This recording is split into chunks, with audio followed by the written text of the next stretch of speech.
We're going to talk about the movie The Grizzlies, and I'm really pleased to have with us here today Russ Sheppard, who is the real live coach that was featured in that movie. Yeah, well, I really appreciate the invite, and very humbled to be here with the type of people that I've seen within these videos. Tell us about your coming to the game before you even thought of moving up to the far north, and just, you know, the beginning. Yeah, so like any kid in Saskatchewan, it was hit or miss in our communities on whether there was lacrosse or not. Outside of, you know, pick up phys ed class lacrosse, we didn't have anything organized in Esterhazy, where I grew up. There was some lacrosse that we had heard about in our area in Yorkton and Sturgis, Saskatchewan, but we didn't have, you know, a good lacrosse person in Esterhazy. When I got to University of Saskatchewan to do a teaching degree, I was introduced to a sessional lecturer named Luciuk, who's, you know, a pioneer of lacrosse in Western Canada, I would say. And, you know, Al's passion for the game was totally infectious. I loved coaching, and once I picked up a stick and went out with Al, and you know, he kind of got our skills going, I realized that I just loved the game of lacrosse. It was pretty quick switch that was turned. And so I started to coach in Saskatchewan while I was in university through Saskatchewan Field Lacrosse and Al. First team I coached on my own was out in Aberdeen, Saskatchewan, the Aberdeen Hornets. And then shortly after that, I got my first major teaching job up in the Arctic Circle. So that's kind of my roots in. I'd love to say I had an illustrious playing career, but Al will watch this video and tell you otherwise. So it was really through the passion of Al and the game itself and the discipline of the game that I really kind of took a big liking towards the sport. When I landed, I had a great support network with some of the teachers that were there. Mike Johnston was a very influential teacher for me and a great human being that I worked with. And yeah, there's social problems, like there is in every community in North America or the world. And the phrase I was told right away from Mike was that these are great kids, they're just, some of them aren't great students. And that phrase really sticks with me today. You know, the students in general and Inuit people, you know, where I call home now, Kugluktuk, were very welcoming and very family oriented, and very supportive of people coming into their community and working with them. Now that doesn't happen overnight. You have to take some time and put some time in and actually care. But once you've earned that opportunity, it's an unbelievable experience. And like I said, it's why I still call that area of Canada home to me. You know, there's definitely some cultural divide that can happen in a place like that. And sometimes teachers or workers from the South can perpetuate that. I feel like my first 2 years up there, I maybe hung around with teachers and didn't integrate in the community enough. I didn't learn or respect the culture enough. And I think that, you know, students didn't respond to me the same way. We had a very difficult second year with suicides in the community. It was, you know, very defeating in many ways. And so we got to that spring, and I kind of had to make a decision if I was going to come back or not. And my decision was, if I'm coming back, I'm not coming back the same way. I'm coming back and actually going to try to contribute to being a good community member and a good teacher for those kids. And so we came back that fall, and in October, the Kugluktuk Grizzlies was born. The logo was born from a student. It was polished up by an artist in Saskatoon, and, you know, I'm wearing it on my chest today. And I had gotten somebody in the South to send me 20 non-offset old school heads. I think maybe like this SDX one here. Okay. But that's the birth of the Kugluktuk Grizzlies lacrosse team. Was that summer. We had maybe 14, 16 kids that would come out and play, and good core group. Yeah, 18 months later, we had probably 80 kids playing. 80 kids, yeah, wow. Out of 140. The movie follows it very well, and I remember there was times in that gymnasium, there was a mezzanine above the gym where the fans could sit, and it being so loud that you couldn't hear the referee's whistle in there. Some of you guys have worked through a lot of crap to get here. A lot of stuff, okay? Not just getting up and going to school. And you need to think about that. You deserve to be here. Now let's get our sticks in here. Let's go!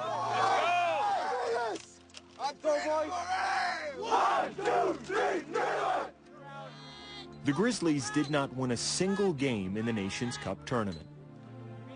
But they played. They cheered. They survived.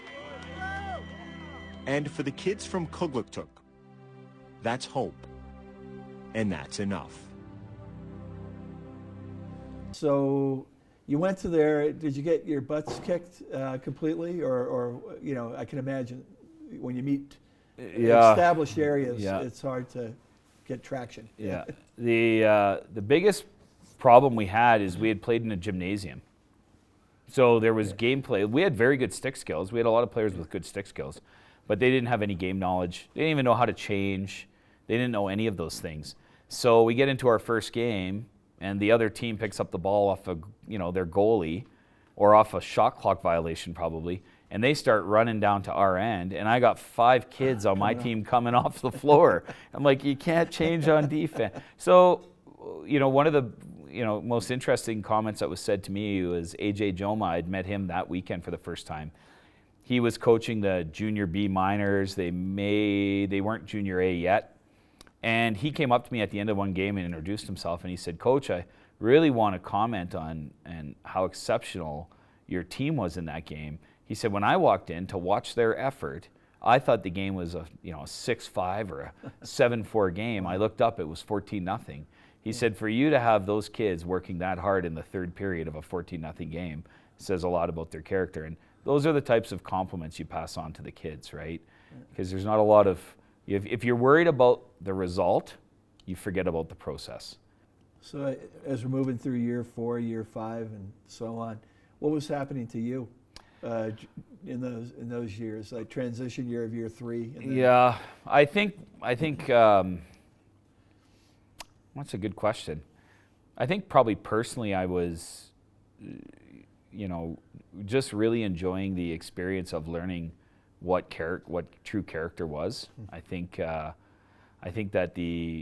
I'll give you some examples. So there's some characters that are in the movie, and then there's some characters that aren't in the movie. But one of the things you probably notice right away when you watch the Grizzlies is that these kids come to school after going through some enormously harsh stuff. Mm-hmm. But when they show up to school that morning, it's normal for them. That's not normal. It's not normal for a young man to still make it to school after being up half the night with something really violent going on in his house. Mm-hmm. Or a young lady coming to school after her dad has been on a 5-day drunk bender and has been very aggressive. I used to see that every day, not just in 1 or 2 kids. We're talking the mass, right? And it's not a slight on the parents. There's a lot of residential school issues that need to be dealt with in this reconciliation process that needs to take place in Canada. But far and beyond, the character in those kids was mind-numbing to me. And I just started to develop this admiration for the kids I was working with, which success breeds success. So I would see that success, and it would trigger for me to work harder or do more to get more success for opportunities. Well, let's jump back to the actual nuts and bolts of the movie. Okay. And how, you signed rights at some point, but it took a long time after that. So maybe explain to people how all that came about to finally get on the screen. So CBC had done some pieces on the Kugluktuk Grizzlies program, which are still on their archives. I think they're very well done pieces. Very caring reporter named Jennifer Hunt at that time did them. Peter Mansbridge picked them up. From there, the American Indian Law Alliance, which is works with the United Nations on First Nations rights, brought a bunch of us into Baltimore. The Baltimore Sun did a piece. A very caring producer from ESPN named Greg Jewell read that piece, took a liking to it, and decided to try to work. And 2 years later, was up in the Arctic, shooting an 8-minute documentary that was televised on their biggest audience sports center of the year, which is the college Final Four selection show.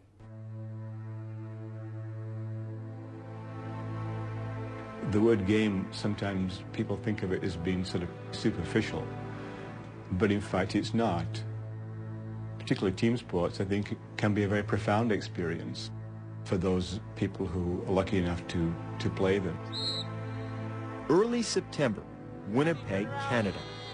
The Under-19 Lacrosse Nationals. 8 teams fighting for the cup. I said last night you owe it to the territory to be out here and work hard. It's more than that. You owe it to yourselves. All right? But for the team in red and yellow, this is not just a game. This is something deeper. This is survival. It aired in 05, in March of 05. And I remember because I went into work and hit send and receive. And I had no idea it aired because we didn't get ESPN in Kugluktuk. And there was 800 emails coming in. Oh. And I thought I got spammed. And the first email I'll never forget was from a head coach of a Dallas high school football program saying, "Coach, I watched your piece last night on ESPN. It brought me to tears. Great job for all your work." It's sometimes depressing. I've got a few relatives here that are pretty heavy into drinking. 16-year-old Kyle Aviak has seen alcohol and drug abuse lead to violence. His father would beat his mother in front of Kyle and his 2 sisters. It made me feel like I didn't want to live anymore. It gave me tough times. I thought about killing myself a couple of times.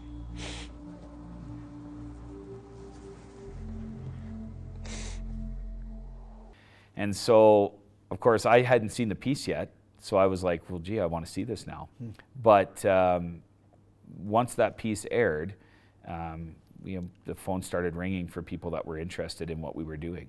And from there, I signed a life rights deal with Jake Steinfeld, who then sent those rights to Miranda DePontier. And you can't ask for a better person than Miranda DePontier to work on this project. And her commitment, her energy, her empathy, and her understanding of how long it would take to do it right. And then her bringing in people like Graham Yost, who's a very accomplished writer, and Moira Wally-Beckett, who was leaving the set of Breaking Bad to come work on this. Perfect group of people to tell a movie that could not just be a sports movie. You know, it wouldn't have done it justice, right? And that was my number one concern. Are we ready?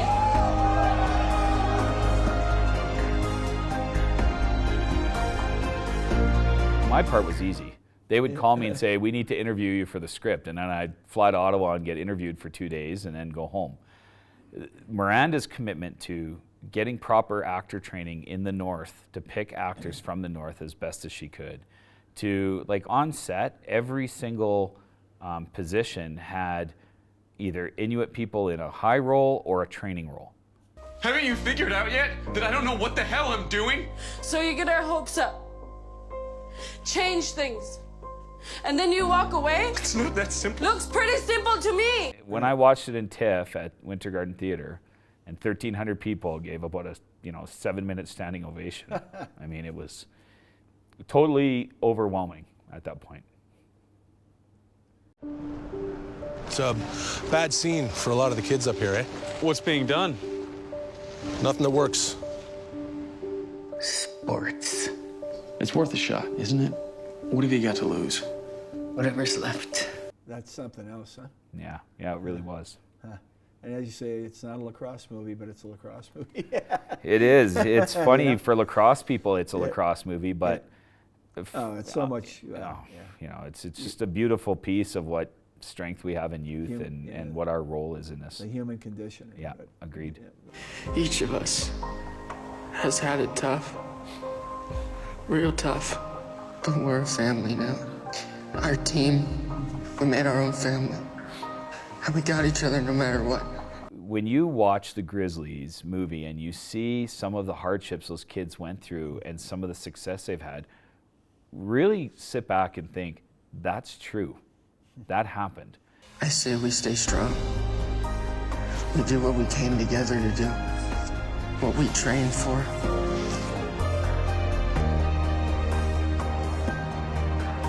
we play. I think, Tom Rinaldi said it in that ESPN piece. He made a comment at the end that sports can become more for people that need it to be more, right? And I think that really saved true in this case. And it might not be sports, it might be music. I don't care what it is, just latch on to what you need. I believe my role in all of this is simply to, tell the story of the students that I dealt with up north and make sure that adults understand that it's not about the adults. A lot of times it's about the kids in front of you. And I mean, I've coached in multiple programs across the country, and the one thing that's always been the same in all of those is the character in front of you with those youth. It's absolutely amazing to see that. This is not about you. All of us have made sacrifices to be here. We've been dealing with this stuff for years and we're still here. Instead of drinking or fighting, we are proud, strong, full of hope. Who are we? Grizzlies! You in a hurry? Do you need a ride? Oh, no, thanks. I'm just running. From what?